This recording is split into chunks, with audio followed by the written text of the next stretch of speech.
yung Chinese Ministry of Education, sir, they warned Chinese students planning to pursue studies here in the Philippines dahil daw unstable ang security situation dito. At sir, may mga crimes na targeting Chinese nationals daw po.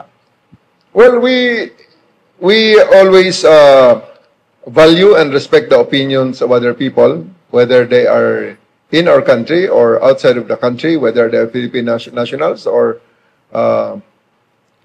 foreigners. Sa ngayon,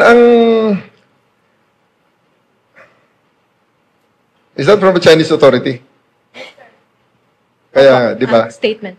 Diyan ang gusto kong i-kwan lang. Gusto ko lang i-emphasize.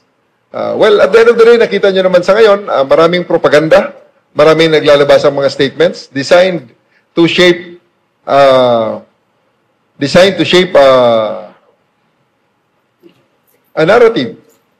But now, even with the arrest of Baolong, nakita namin kay Baolong, kasama niya si Gong Wenli, yung babae na negotiate during sa Ansuntan.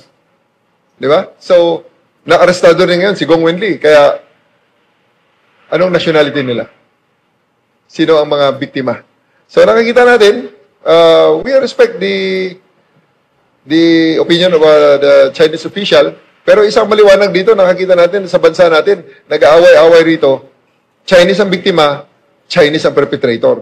Kaya we're just being used as a battleground na hindi naman natin papayagan na ipagpatuloy nila. So, at the end of the day, we are doing everything to stop this narrative, to stop this situation, and we are now showing the results. Ang ating mga na-aresto, Chinese suspects, ang kanilang mga biktima ay mga Chinese nationals din.